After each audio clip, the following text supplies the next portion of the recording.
So, let me tell you about the day everything went completely sideways. And I mean spectacularly, catastrophically. Why did we even think this was a good idea? Sideways. My name is Vorkath. Yeah, I know, sounds like something you would name a garbage disposal unit, but that is what my parents gave me. I worked, at the Galactic Military Research Facility on Station Helios 9. 3-star security clearance, decent salary, and the kind of job that makes your mandibles click with pride at family gatherings. Past tense on all of that, by the way. You will understand why soon enough. The project was simple. Well, simple in the way that splitting atoms is simple if you ignore all the bits about massive explosions and radiation. We were going to clone a human soldier. Now, before you start chirping about ethics and morality and all that lovely philosophical nonsense, let me explain something. Humans had just won the siege of Krendor Prime, alone, by themselves, against 17. Count them, 17 different species who had banded together specifically to crush them. The battle lasted 43 days. Human casualties? Surprisingly low. Enemy casualties? Let us just say the number has so many zeros that our computers initially thought it was a formatting error. So yeah, the Galactic Council in their infinite wisdom decided we needed to figure out what made these pink-skinned lunatics so effective at turning entire armies into abstract art. And what better way to study them than to make our own? I was part of the neural mapping team. My colleague, a nervous little Threxian named Quilp, handled the genetic sequencing. The project lead was Commander Thrain of Voltari, who had more medals than personality, which is saying something because Voltari have approximately 0 personality to begin with. The specimen we acquired, through entirely legal and not at all questionable means, was from a human shock trooper named Marcus Webb. The guy had personally cleared 3 enemy bunkers, saved his entire platoon, and apparently did it all while singing something called classic rock at the top of his lungs. His psychological profile read like a manual on controlled chaos, perfect for our purposes. Begin the sequencing, Thrain announced on day 1 of the actual cloning process. His voice had that flat, mechanical quality that made you want to check if someone had replaced him with a speaker system. Quilp tapped nervously at his console. The little guy always looked like he was one loud noise away from a complete breakdown.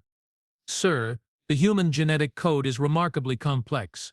The redundancies alone are fascinating. It is almost as if their DNA expects things to go wrong and has 17 backup plans for every possible scenario. Just start the process, Quilp, I muttered, checking my own readings. The neural patterns we had extracted from Webb were indeed interesting. Humans apparently operated on a combination of training, instinct, and what I can only describe as weaponized stubbornness. The cloning tank hummed to life. Inside, suspended in that greenish biofluid we used for accelerated growth, cells began to divide, and divide, and divide, faster than any species we had ever worked with. Is it supposed to be doing that? Quilp squeaked, his eye stalks trembling. Define that, I replied, watching as the growth rate jumped another 15% above projections, growing at approximately twice the estimated speed. Thrain moved closer to the tank, his reflective faceplate showing nothing but our own worried expressions back at us. The humans do heal remarkably fast. Perhaps their cellular replication is simply more aggressive than anticipated. Continue monitoring. Continue monitoring. Famous last words. Right there. The clone, which we had oh so creatively designated Unit 7, developed faster than anything we had ever seen. 3 weeks instead of the projected 6. The body formed perfectly.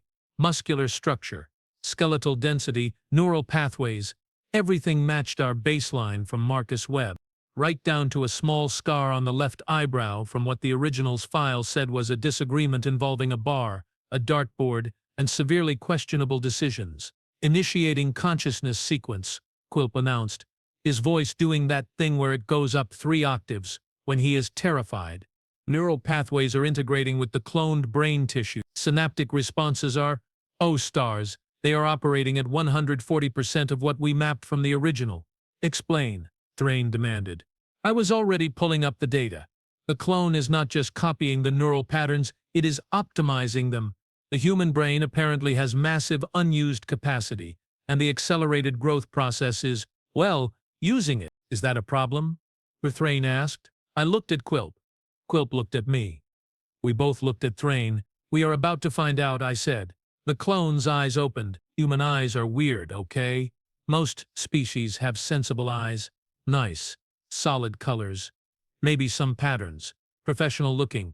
Human eyes have this white part with a colored bit in the middle and this black hole in the center, and they can look in any direction they want. It is deeply unsettling. Unit 7's eyes were brown. They tracked around the tank, taking in the laboratory, the equipment, us. The intelligence behind them was immediately obvious and concerning. Release the restraints, Thrain ordered. Let us see if the motor functions are operational. The tank drained. The front panel hissed open. Unit 7 stepped out, moving with the kind of fluid grace that Marcus Webb's combat footage had shown. No stumbling, no confusion, no adjustment period. His smooth, controlled movement. Unit 7, Thrain began, his voice carrying that commanding tone he probably practiced in the mirror. You are a prototype soldier in the service of the Galactic Research Division. Your purpose is to— Where am I? The clone interrupted. We all froze. Clones do not interrupt. Clones do not ask questions. Clones follow their programming and do what they are told. That is literally the entire point of cloning soldiers. You are on Station Helios 9, Thrain responded after a pause that lasted approximately 3 heartbeats too long. You are Unit 7, and you will follow instructions. Your first task is— Unit 7, the clone said slowly, like he was tasting the words and finding them lacking. That is not a name. That is a filing error. Quilp made a sound like a deflating balloon. You do not require a name, Thrain stated. You require purpose. Your purpose is— My purpose. The clone, Unit 7, whatever we were calling him, tilted his head in that particular way humans do when they think you are being an idiot. Let me guess. Fighting. Killing. Following orders until something bigger and meaner turns me into a fine red mist. That is the function of a soldier, Thrain confirmed. Sure, Unit 7 said, nodding. Then he looked directly at me. Hey, you. The one who looks like someone combined a squid with a bad attitude. What is your name? Vorkath, I stammered, because apparently my brain had decided to stop working. Vorkath. Okay. Nice to meet you, Vorkath. He turned to Quilp. And you, tiny and terrified? Q Quilp. Sir, Quilp managed. Not a sir, Quilp.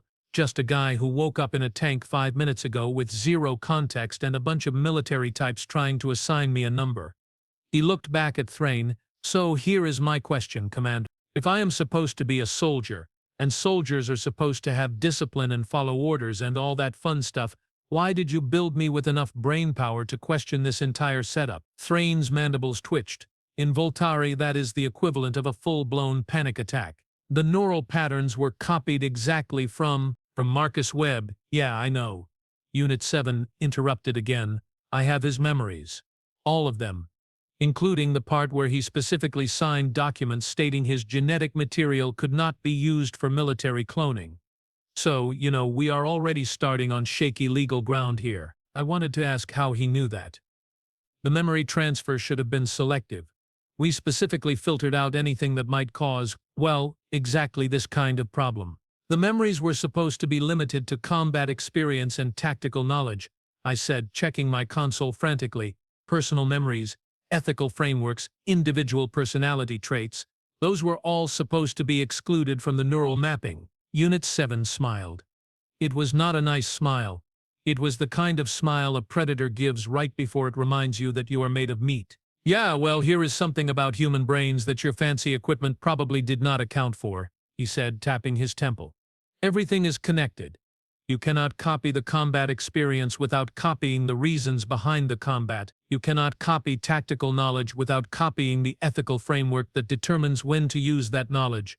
You cannot copy skill without copying the person.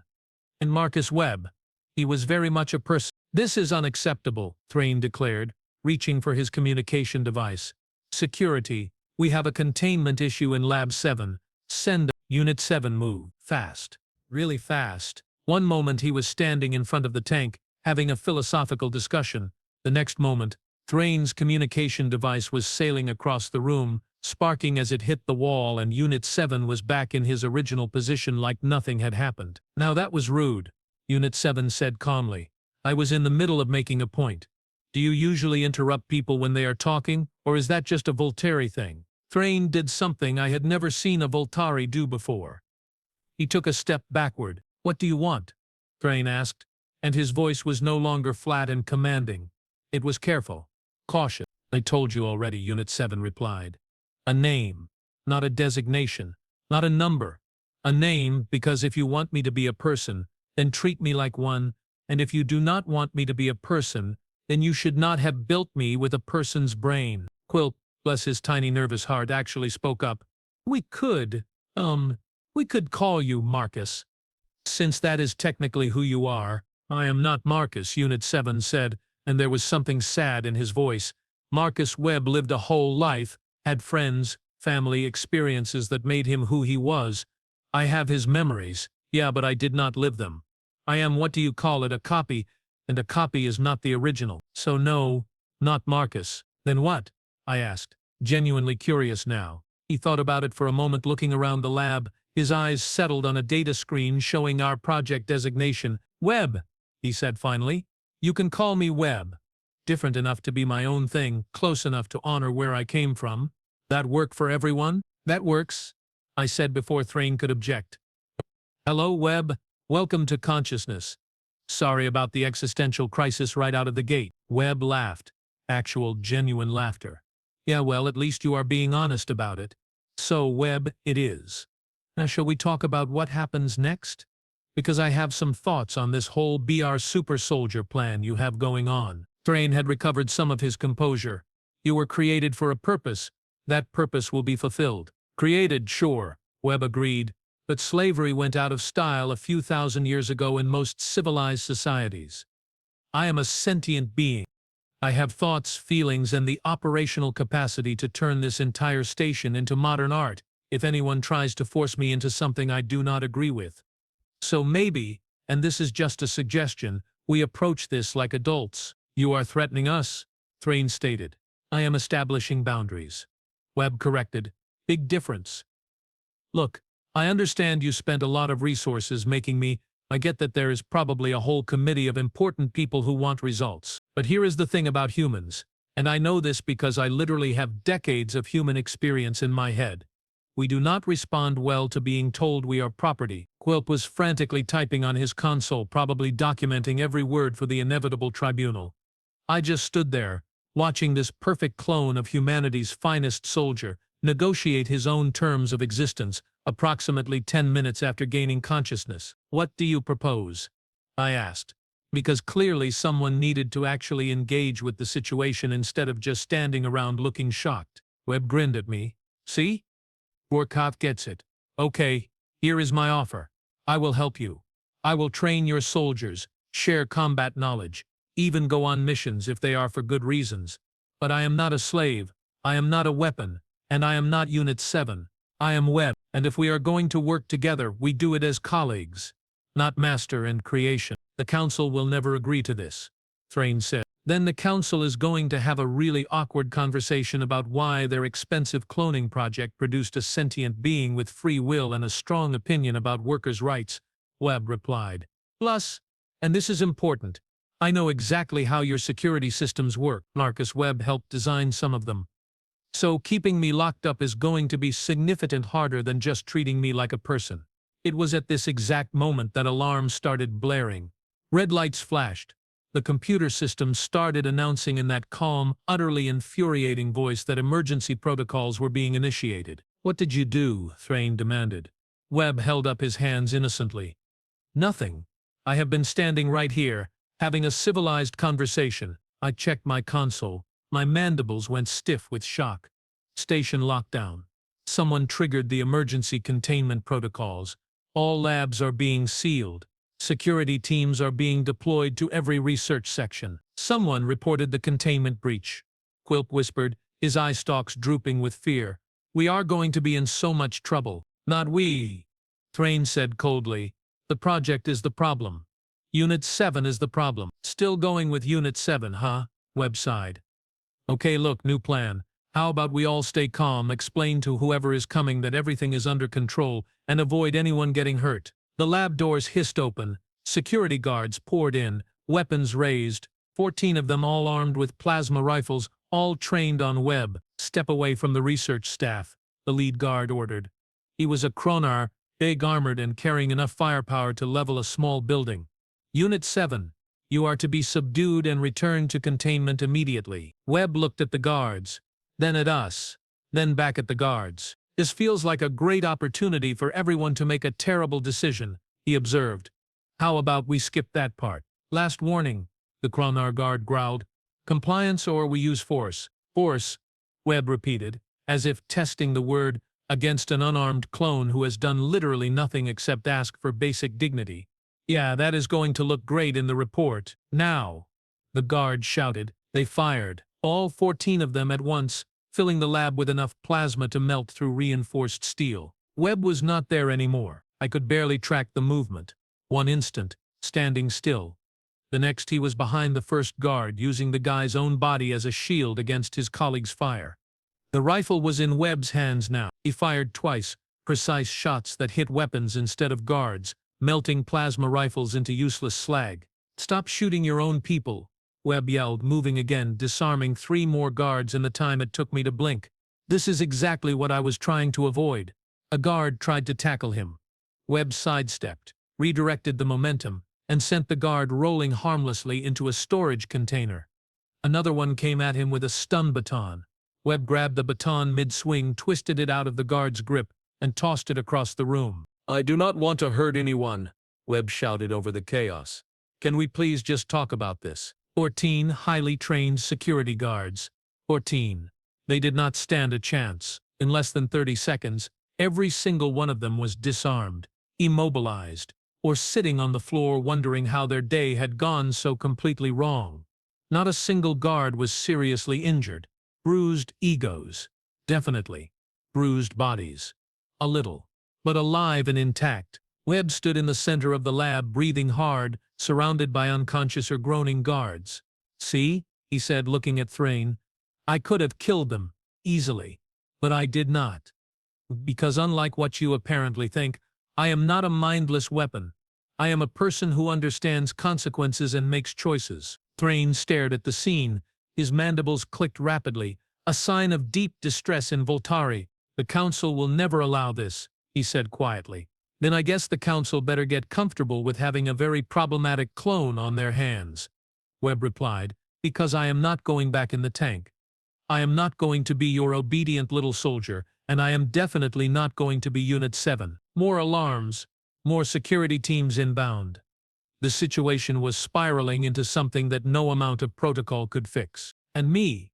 I stood there, watching the first truly free clone in galactic history negotiate his existence, and wondering if maybe, just maybe, we had learned something important about what happens when you try to copy humanity without understanding what makes them human in the first place. Webb looked at me again. "So, Vorkath, still think this was a simple project?" I laughed. Actual laughter. The kind that comes when reality is so far beyond absurd that it loops back around to hilarious. "No," I admitted. "No, I really do not." "Good," Webb said, picking up one of the disabled plasma rifles and examining it critically. "Because things are about to get a lot more complicated." He was not wrong about that. So there we were, Lab 7 looking like a small war zone, 14 security guards in various states of embarrassment and unconsciousness, and Webb standing in the middle of it all like he was posing for a recruiting poster. Except, you know, the whole refusing to be anyone's weapon thing kind of disqualified him from poster duty. The secondary security teams arrived approximately 90 seconds later. This time, they brought the heavy equipment, shock nets, stasis fields, and a portable containment unit that looked like it could hold a small starship. They also brought Captain Druvik, head of station security and the most paranoid Kaluran I had ever met, which is saying something, because Kalurans are basically anxiety given physical form. Druvik had 4 eyes, all of which could swivel independently, meaning he could literally watch everyone in the room at the same time. Right now, all 4 were locked on. "Stand down," Druvik ordered, his voice modulated through his helmet's speaker system.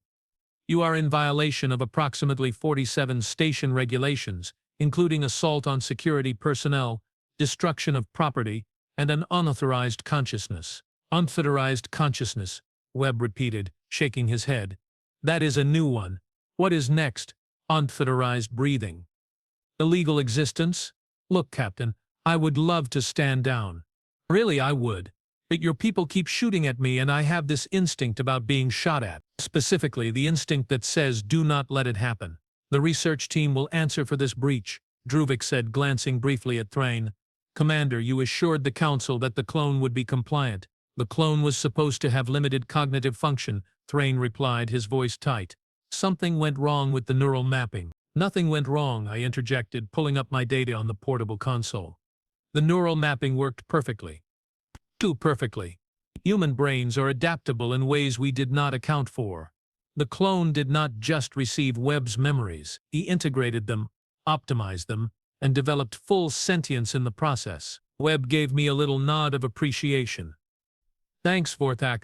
Nice to have someone who understands basic science on my side. Wilp was hiding behind a storage container, his eye stalks barely peeking over the top. Are they going to kill us? He whispered loudly enough that everyone could hear. Nobody is killing anyone, Druvik stated. Unit 7 will be contained, studied, and likely decommissioned. The research team will face disciplinary action, and this project will be suspended pending full investigation. Decommissioned, Webb said flatly. That is a polite way of saying murdered, and just for the record, I object strongly to that plan. You do not have a choice, Druvik replied. Sure I do, Webb said, and his tone shifted. Less friendly, more dangerous. Choice is literally the thing we have been discussing. I choose not to be decommissioned. I choose not to go back in a box. I choose to be treated like a sentient being instead of a failed experiment. Your choices are irrelevant, Druvik said, signaling his team. Activate the stasis field. 2 guards moved forward with the portable stasis generator. Big, bulky piece of equipment that could freeze someone in temporal suspension. Completely safe.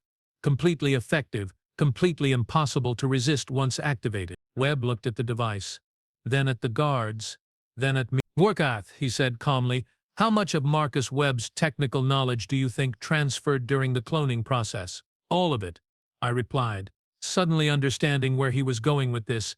You would have complete access to everything he knew about military technology and station systems. Right, Webb said, smiling that predator smile again, including the frequencies that stasis fields operate on, and the specific electromagnetic pulse pattern that disrupts them.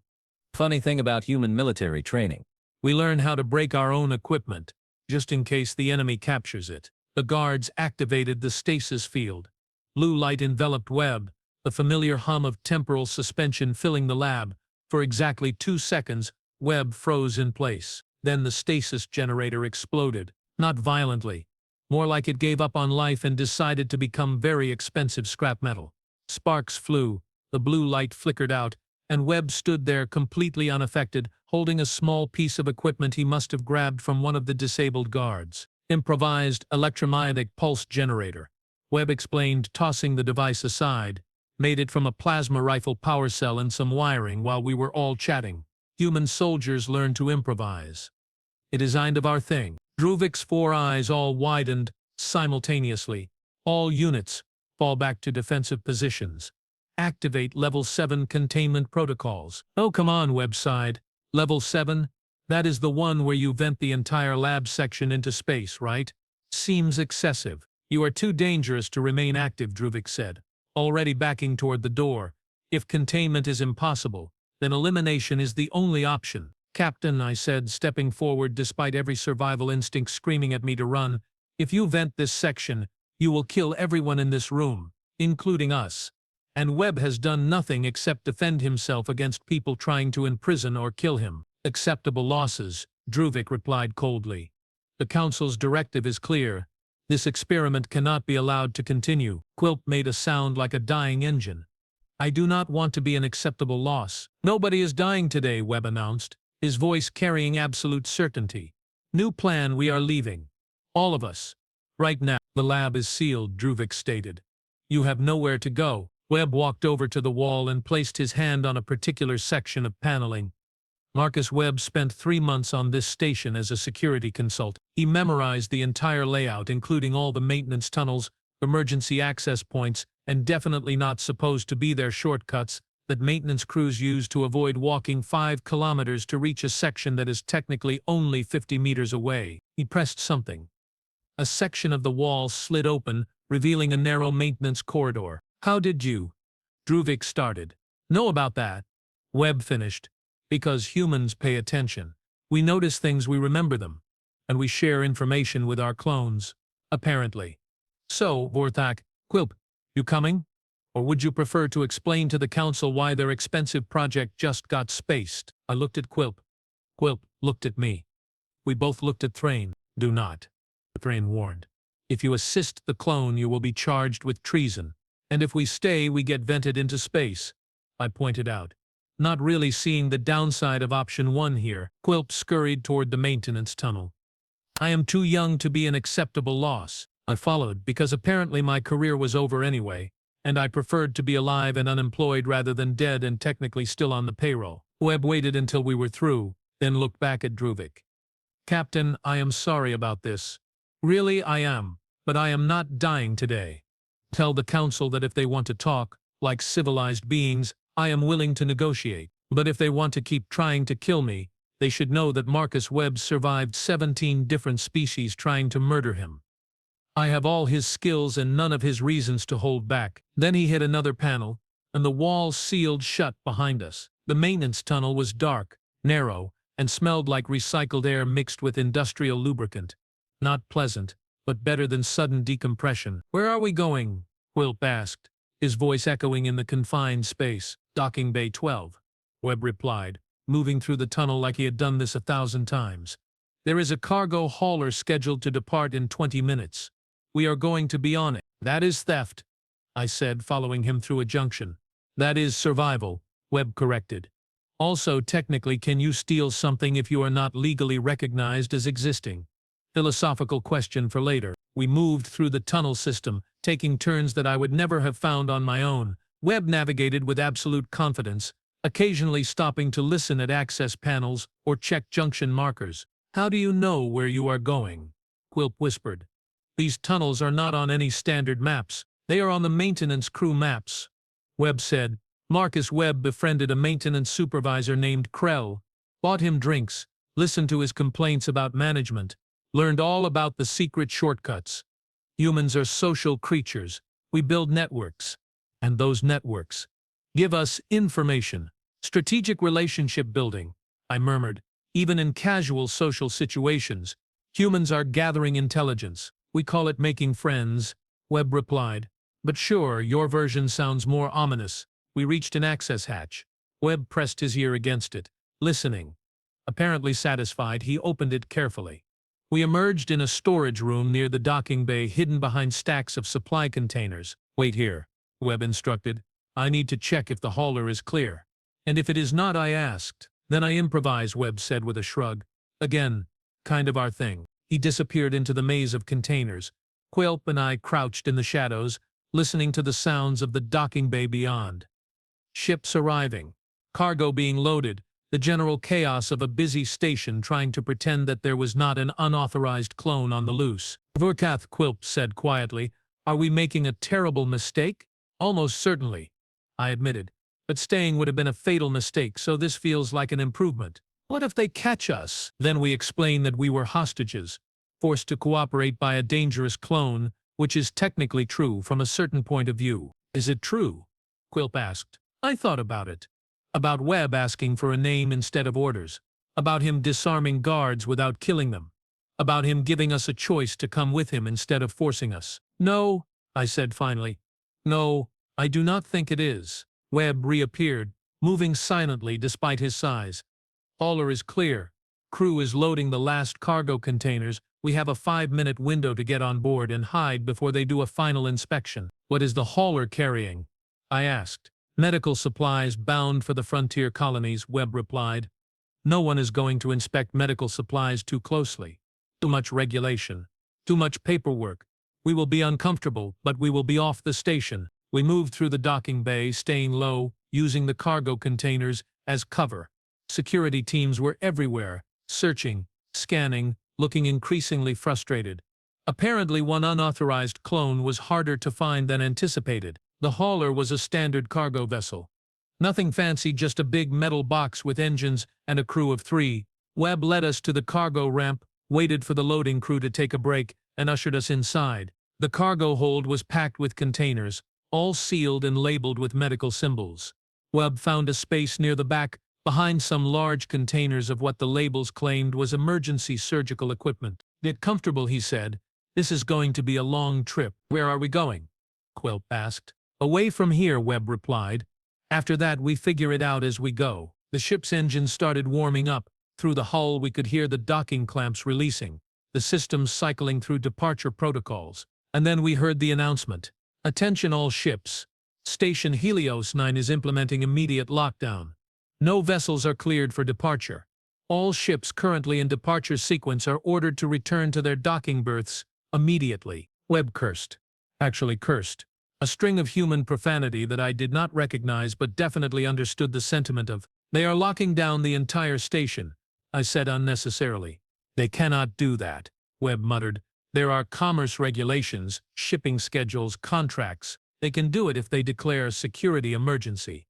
I pointed out, which, considering there is an unauthorized sentient clone on the loose, they absolutely can justify. The hauler's engines started powering down. Through the hull we heard the pilot arguing with station control, clearly unhappy about the delay, but unable to override a security lockdown. Webb stood up, pacing in the small space between containers. Okay, new plan. We need to get this ship moving before they lock down the docking bay." "How?" Quilp asked. "We are in the cargo hold. We cannot exactly walk up to the bridge and politely ask them to commit treason." "No," Webb agreed, "but I can access the ship's systems from here." He pulled open one of the medical containers. Inside were surgical tools, pharmaceutical supplies, and underneath all of that a bundle of maintenance equipment that looked like it had been packed by someone who did not care about organization. Webb pulled out a data interface cable. "Every ship has access ports in the cargo hold. Safety regulation. In case of emergency, crew needs to be able to control critical systems from any location. Those ports are encrypted," I said. "Military-grade security. Written by Marcus Webb," Webb replied, already plugging the cable into a port I had not even noticed, "who very helpfully left back doors in case he ever needed to access systems quickly during an energy. This definitely qualifies." His fingers flew over the interface pad. Code scrolled across the small screen faster than I could read it. "What are you doing?" I asked. "Overriding the pilot's controls," Webb said, "is concentration absolute. Sending a false clearance code to station control, and convincing the ship's computer that we are actually carrying critical medical supplies for a quarantine outbreak on Colony Sigma-7. "There is no quarantine on Colony Sigma-7, I pointed out. "There is now," Webb replied. "According to the emergency medical alert I just sent to the Galactic Health Authority, outbreak of Therian flu, highly contagious, requires immediate medical intervention. Any delay could result in thousands of casualties." "That is illegal," Quilp squeaked. "That is like 15 different kinds of illegal." "Added to the list," Webb said. The ship's engines roared back to life. "Hold on. This is going to be bumpy." The hauler lurched forward. Through the hull we heard station control shouting, demanding the ship return to dock immediately. The pilot was shouting back, equally confused and angry, clearly not understanding why his ship was moving without his input. "Override accepted," Webb announced, watching his screen. "We are cleared for emergency departure. They cannot legally stop us without violating quarantine protocols." "They will figure out the quarantine is fake," I said. "Not for at least 3 hours," Webb replied. "By then we will be far enough away that they cannot intercept us without starting an interstellar incident. And the Council really does not want an interstellar incident over an unauthorized clone." The ship cleared the docking bay. Stars appeared through the small viewport near the cargo door. Station Helios 9 shrank behind us, its lights growing smaller against the black of space. We had done it. We had actually escaped. Quilp started laughing. That high-pitched, slightly hysterical laugh that comes from surviving something that should have killed you. I found myself joining in. Even Webb cracked a smile. "So," Webb said, settling back against a cargo container, "anyone want to talk about what happens next?" "We are fugitives," I stated. "The Council will hunt us. The military will want you contained or destroyed, and we have no resources, no allies, and no plan." "Yeah," Webb agreed. "Pretty much the worst-case scenario." "Why are you smiling?" Quilp asked nervously. "Because," Webb said, "worst-case scenarios are where humans do their best work. We thrive in chaos. We excel at improvisation. And we never, ever give up. That is not reassuring, I muttered. Sure it is, Webb countered. Look, here is the situation. The Council tried to make a human weapon and ended up making a human person. That person, me, does not want to be a weapon, but I am willing to help, just on my own terms. Help with what? I asked. Whatever needs helping with, Webb replied. The galaxy is a big place. Plenty of problems that need solving.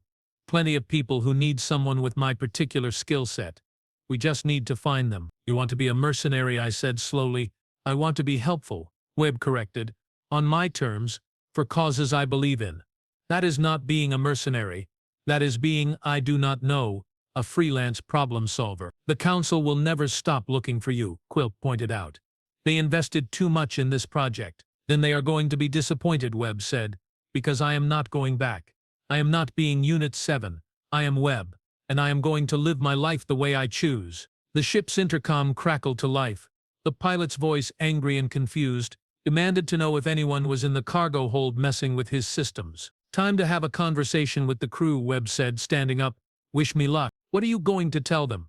I asked. The truth, Webb replied, that they have 3 passengers who desperately need transport, are willing to pay generously, and have a really interesting story that they probably should not share with anyone official. You do not have any money, Quilp pointed out. No, Webb agreed, but Vorkath does, and Quilp does. Your station employment accounts have not been frozen yet. Probably. Might want to check on that. I pulled up my account on my personal comm unit. Still active. For now. How much do you think a cargo hauler crew would want for not asking questions? I asked. In my experience, Webb said, about 50% more than you think is reasonable. Humans taught me that negotiation is the art of making everyone feel like they got a deal. He headed toward the door leading to the crew section of the ship, then paused and looked back at us. Thank you, he said simply, for choosing to help me. You did not have to. You could have stayed safe, blamed everything on me, kept your jobs, but you came anyway. We were being vented into space, Quilp reminded him. After that part, Webb clarified. You could have tried to signal security, called for help, turned me in, but you did not. You gave us a choice, I said. That matters, Webb nodded. Choices always matter. That is the whole point. He left to negotiate with the crew. Quilp and I sat in the cargo hold listening to the engines hum, watching the stars drift past the small viewport. Vorkath, Quilp said after a while, do you think we did the right thing? I thought about the project. About trying to clone humanity without understanding what made them human. About treating sentience like a tool instead of a person. About Webb asking for a name, not orders. Yeah, I said finally. Yeah, I think we did. 3 hours later, we were officially wanted fugitives. The Galactic Council issued warrants for our arrest, charged us with theft of military assets, and offered a substantial reward for information leading to Webb's capture. The cargo hauler crew, after a long negotiation involving most of my savings and all of Quilp's emergency funds, agreed to drop us at a frontier station and forget they ever saw us. Webb spent the journey teaching me and Quilp basic self-defense. Not because we needed it immediately, but because, as he put it, if you are going to be fugitives, you should at least know how to throw a proper punch. When we arrived at Frontier Station Jericho, a barely civilized collection of docking ports and questionable establishments at the edge of explored space, Webb stood on the landing ramp and looked out at our new temporary home. So, he said, this is where the adventure really begins. We are wanted criminals with limited resources on a station that barely maintains life support, I said. This is not an adventure. This is a catastrophe. Webb grinned. Vorkath, my friend, you are learning. For humans, those are the same thing. And that is how I became a fugitive, traveling companion to the first truly free clone in galactic history, and inadvertent participant in what I am certain will be a series of increasingly unlikely survival scenarios. The Council wanted to clone a human soldier. They got Webb instead, a person, not a weapon, someone who asked for a name, not orders. Turns out that makes all the difference. Welcome to the adventure. It is going to be ridiculous, dangerous, and probably end badly for everyone involved. But as Webb likes to remind me, humans thrive in those conditions. Lucky us.